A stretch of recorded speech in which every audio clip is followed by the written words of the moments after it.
What are we speaking about today?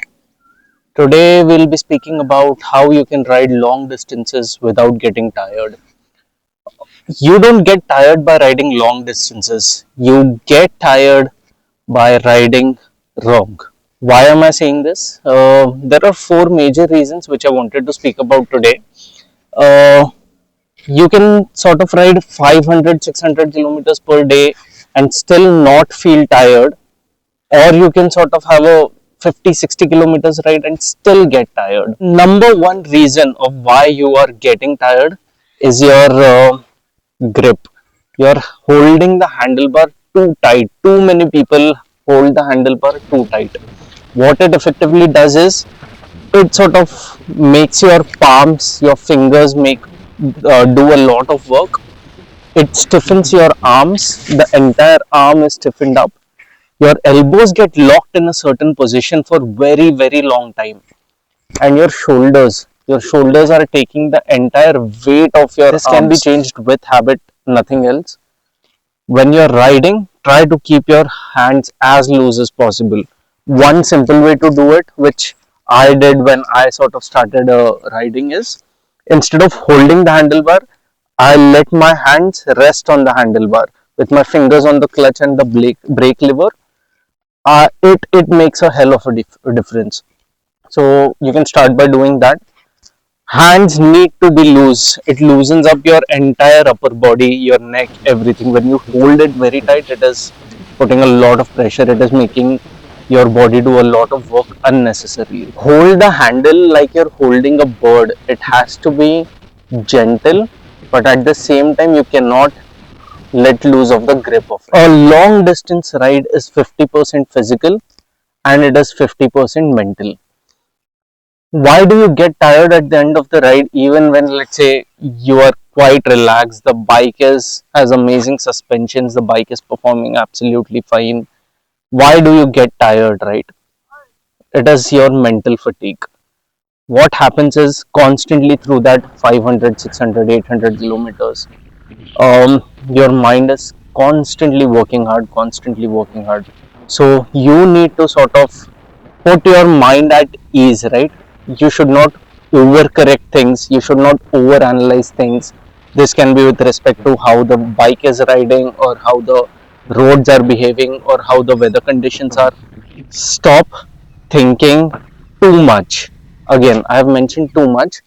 You still have to think. Your entire focus should be on the road, I'm not denying that, but try to minimize thinking over things that do not matter. For example, you're riding in a straight lane, right?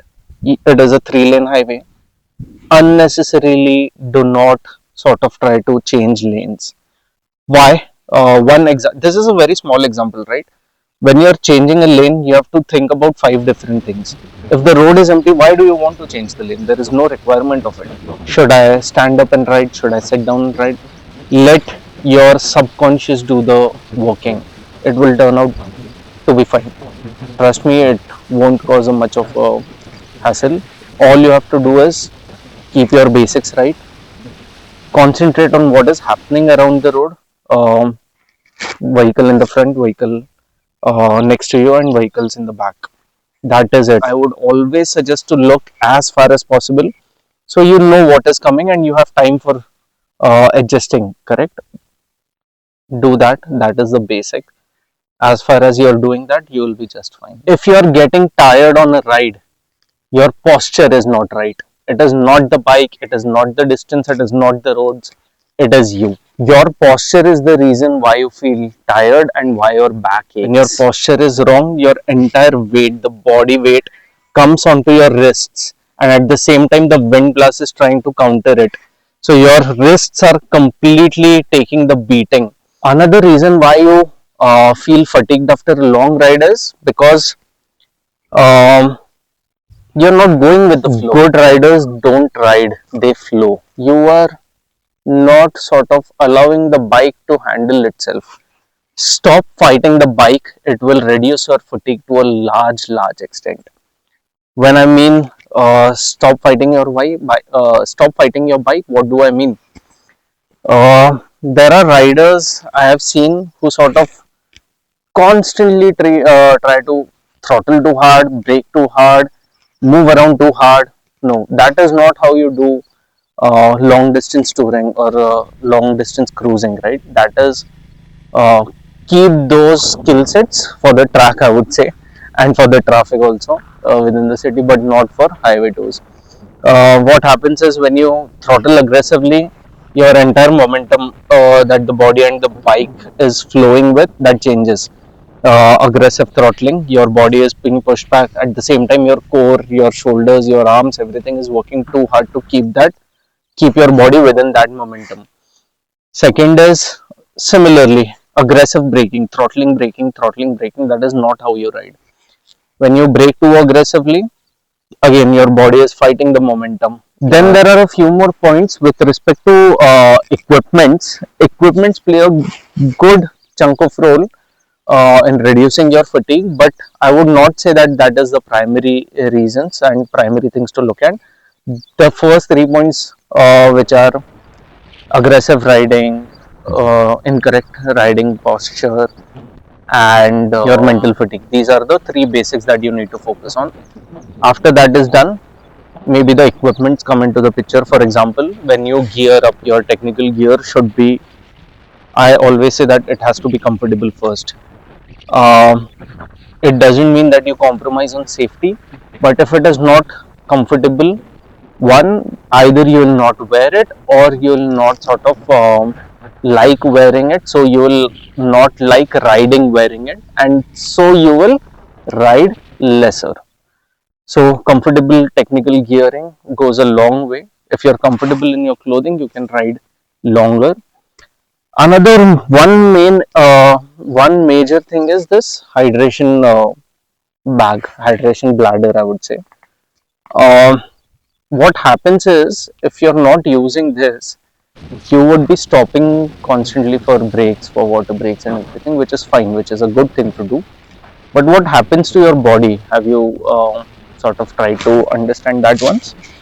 What happens is when you're riding, you do a 100-150 kilometer stretch, you're not drinking water, right? Your body has dehydrated. Then you take a water break and you rehydrate it. So your body is constantly going through that cycle of dehydrating, rehydrating, dehydrating, rehydrating. That is not how you should be doing your rides, in my opinion. Again, I am no expert, but these are the things that I've learned over the time that I've been riding. I've met very experienced riders, I've learned from them, and that is what I'm sharing with you. You should not ideally let your body dehydrate at all. This enables that. Small sips, very small sips, you keep sipping, your body will be hydrated. You'll not get a headache. You'll not sort of feel dizzy. At the end of the ride, you will clearly see the difference when you're not getting that headache, when you're riding in this hot summer sun. Um but again, having said that, when you're sipping this, ensure you do take your water breaks as well when you refill this bladder. If you feel tired after every ride, don't blame the journey or the ride or the motorcycle. Try to fix your riding.